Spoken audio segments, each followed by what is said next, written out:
Hey friends, I've got a story that's so satisfying, it could be straight out of a movie. You know those moments in life when you feel like you've hit the jackpot of revenge? Well, this is one of those stories. Let me set the stage. My name is Martha. A few months back, my father passed away. It was a tough time for our family, but we pulled together to get through it.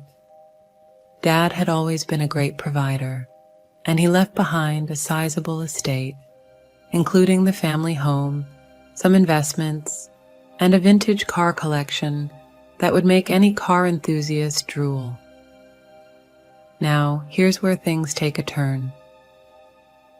My older brother, Mark, suddenly became a little too interested in Dad's assets. He'd always been the black sheep of the family, and I should have seen it coming. At the funeral, he couldn't stop talking about how he should get the lion's share because he had kids to support and bills to pay. Classic Mark. I knew something was up when he started getting chummy with Dad's lawyer, Mr. Stevens. They'd have hushed conversations at family gatherings, and it all seemed fishy. I couldn't prove anything, though, until the day of the will reading. The whole family gathered in the lawyer's office, and there was an air of tension you could cut with a knife. Mr. Stevens began to read the will, and as expected, Mark got the lion's share of the estate, including the family home. My heart sank as I thought he'd won. But then Mr. Stevens paused, looked over his glasses, and dropped the bombshell of the century. Dad's will stipulated that Mark would only get those assets if he agreed to one condition. He had to live in the family home for a year, without selling it or renting it out. If he failed to meet this condition, everything would be split equally among the rest of the family, me included. Mark's face turned a shade of crimson I didn't know existed. He spluttered, protested, and even tried to argue, but Mr. Stevens was firm. It was like something out of a legal drama. The rest of us couldn't believe our luck. So there you have it, friends. Mark's greed got the best of him, and now he's stuck in Dad's house, fuming while the rest of us get our fair share. I'm not one to revel in another's misfortune, but this time, karma delivered a dish that was too delicious to resist. Listen to my story to the end, and I'll spill the beans on how Mark's year in the family home is going. It's going to be a wild ride, and I can't wait to share it with you all. I couldn't help but smile as Mr. Stevens calmly closed the will, effectively sealing Mark's fate. It was poetic justice at its finest, and I savored the moment. Mark, on the other hand, was livid. His face turned an alarming shade of red, and he shot daggers at Mr. Stevens.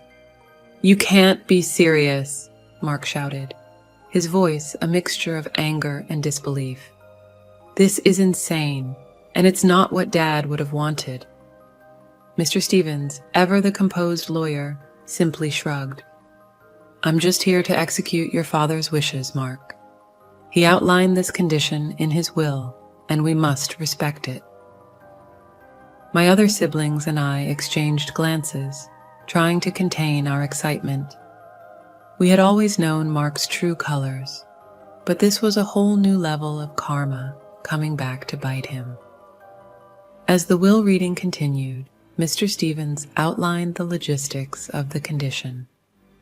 Mark had 30 days to move into the family home, and he couldn't sell it or rent it out for a year from the date of occupancy. If he violated these terms, the assets would be divided among the remaining siblings. Mark stormed out of the lawyer's office, vowing to fight this injustice in court.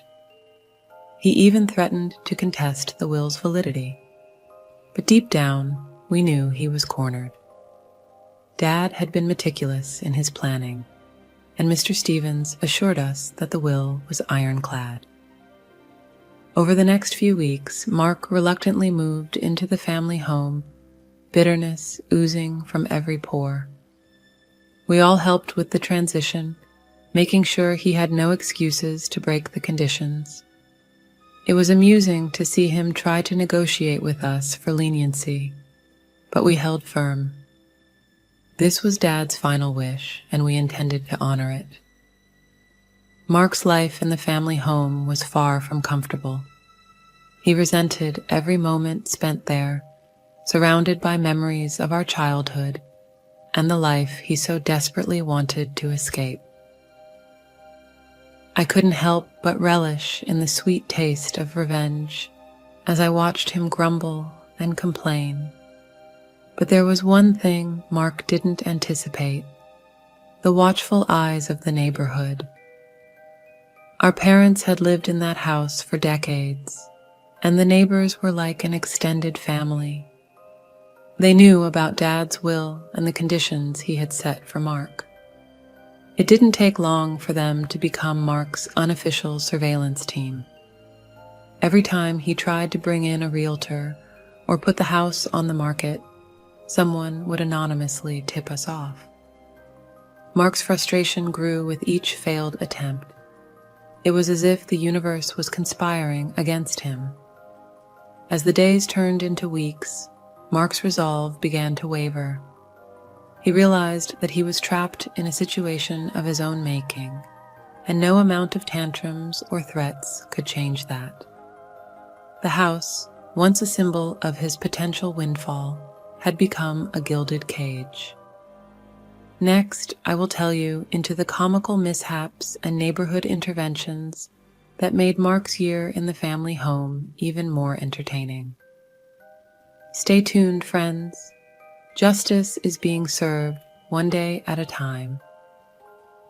As the weeks turned into months, Mark's predicament in the family home only grew more comical and bizarre, like a real-life sitcom unfolding before our eyes. It was a twisted form of poetic justice that I couldn't help but relish, given what he had put our family through. After all, he had unscrupulously seized our rightful inheritance, and now he was paying the price, quite literally, for his avarice and deceit. One of the most entertaining aspects of this entire ordeal was witnessing Mark's desperate attempts to maintain some semblance of his old life within the confines of the family home. You see, he had been a big shot in his upscale condo, living a life of opulence with a personal chef, a housekeeper, and a gardener to cater to his every whim. However, in the family home, he had to fend for himself, and the results were nothing short of comedic brilliance. I still vividly remember the time he tried to cook a meal for himself. It was an epic disaster of monumental proportions, a culinary catastrophe that would be legendary in family lore. Smoke billowed from the kitchen, and the shrill blaring of the fire alarm reverberated through the house as he desperately tried to salvage his burnt creation.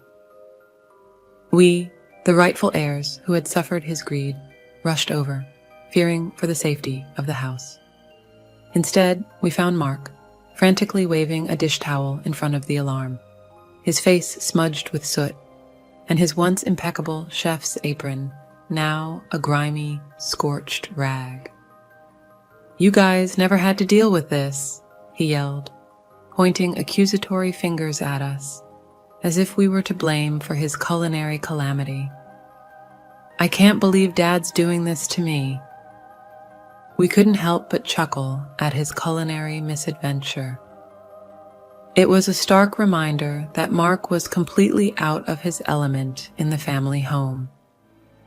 His lavish lifestyle, which he had flaunted so shamelessly, had left him ill-prepared for the simple realities of everyday living that the rest of us had long since mastered.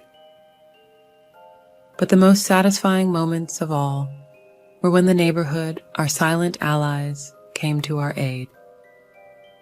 They had taken it upon themselves to enforce Dad's unorthodox conditions, ensuring that Mark didn't dare to try and circumvent them. If he so much as contemplated putting the house on the market, the local real estate agents would be discreetly informed about the will's ironclad stipulations. Once, Mark attempted to rent out a room in the house, perhaps thinking it would bring in some much-needed income. However, little did he know that one of the vigilant neighbors had assumed the role of a potential tenant, engaging in a charade that almost felt like an episode of a hidden camera prank show. At the very last moment, just as Mark was ready to seal the deal, the neighbor revealed the truth, leaving Mark flustered and fuming. His frustration knew no bounds, and we reveled in his exasperation. As the months dragged on, Mark's relationship with the neighborhood soured further. He had unwittingly become the pariah of the community, and people avoided him like the plague. His desperate attempts to garner sympathy from the very people he had once ignored or treated with disdain were met with icy indifference. It was poetic justice at its finest, a symphony of retribution conducted by the universe itself. Mark had grievously underestimated the power of unity within a close-knit neighborhood, and it had become his undoing. The collective strength of the community was a force to be reckoned with, and Mark was discovering this firsthand. But there was still one final twist in this tale of revenge, a revelation that left us all dumbfounded. Next, I will tell you how Mark's tumultuous year in the family home took an unexpected turn, shaking the very foundations of our family's legacy. Stay with me, friends, because this story is about to get even juicier. As the seasons changed and a year passed since Dad's funeral, the drama surrounding Mark's residency in the family home took an unexpected turn.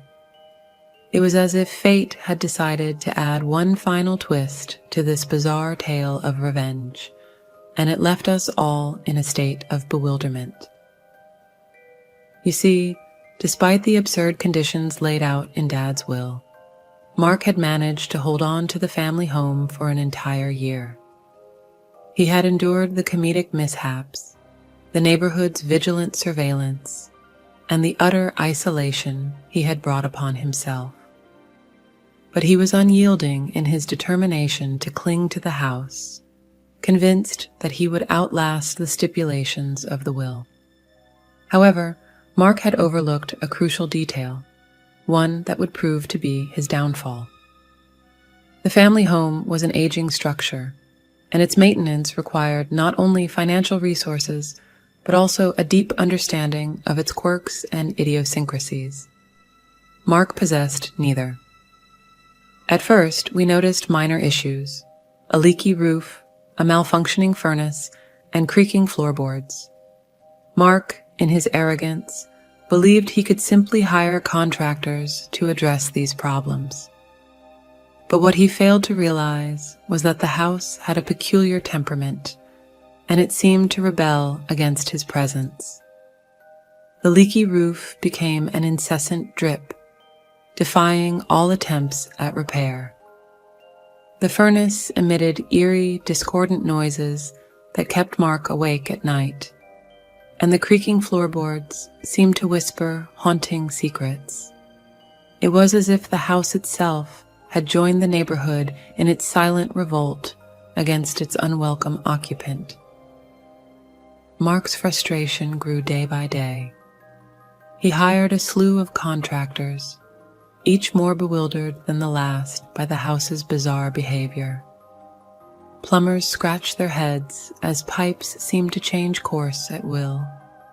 Electricians were confounded by switches that operated in reverse, and carpenters found themselves entangled in a maze of hidden passages behind walls. His financial resources began to dwindle as he poured money into futile attempts to tame the rebellious house. The neighborhood, well aware of his predicament, watched with a mixture of amusement and satisfaction. It was as if the house itself had become an active participant in our quest for revenge. Mark's sleepless nights and growing desperation were a source of dark amusement for us.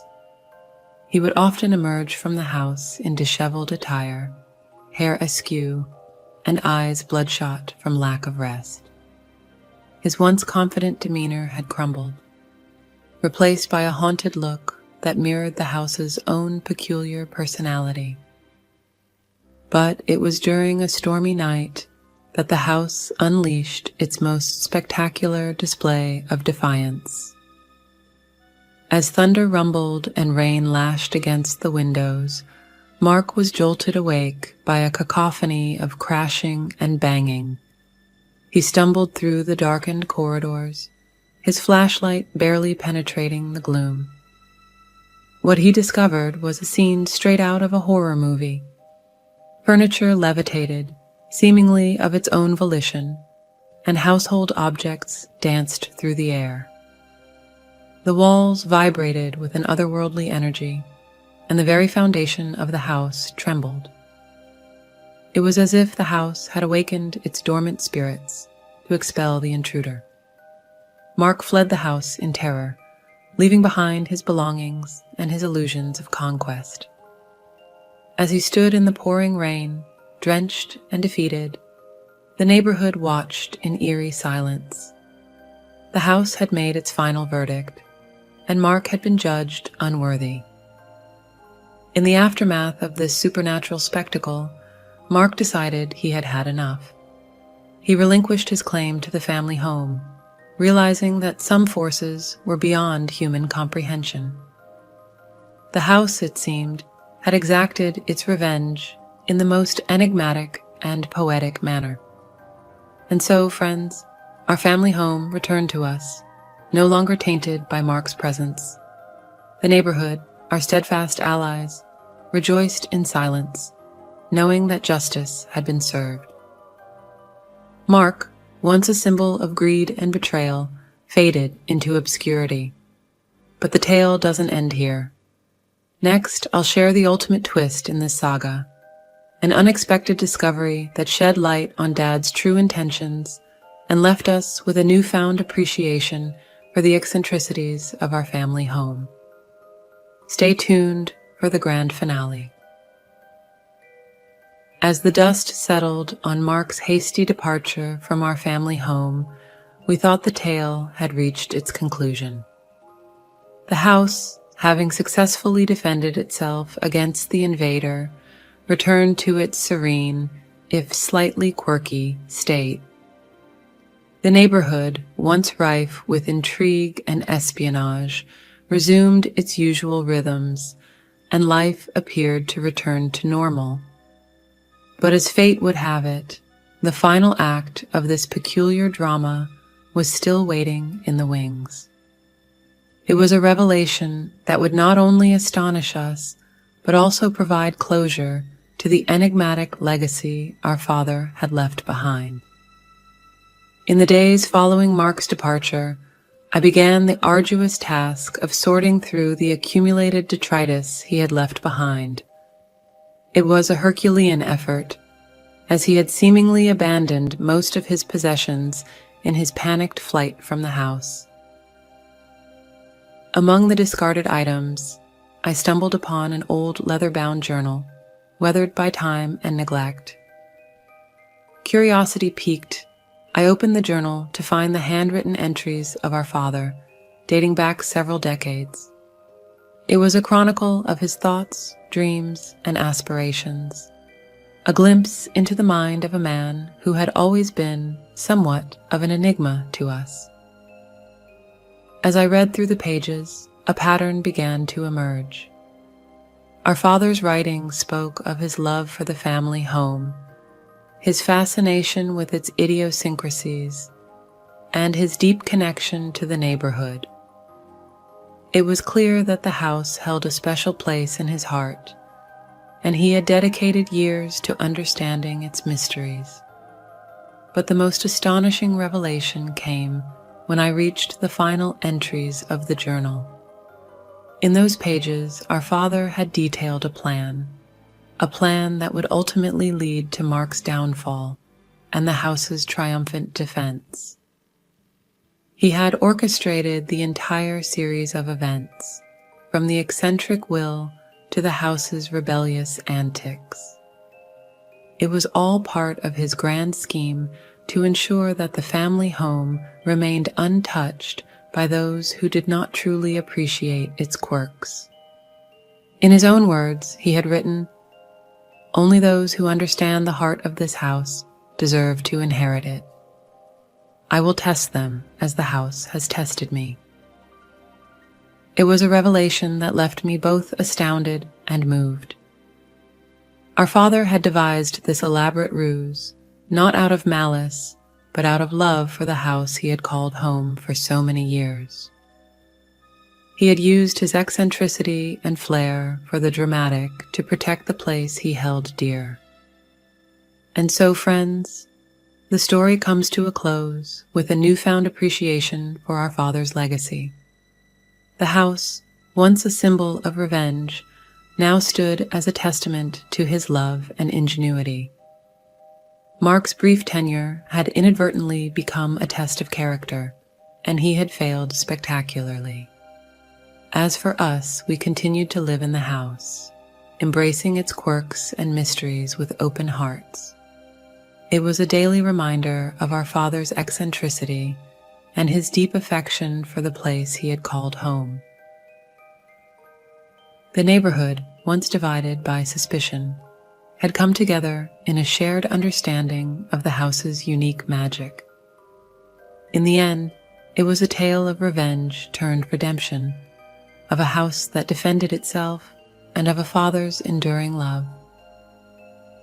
And as I write these final words, I can't help but smile, knowing that our family home will continue to enchant and confound generations to come.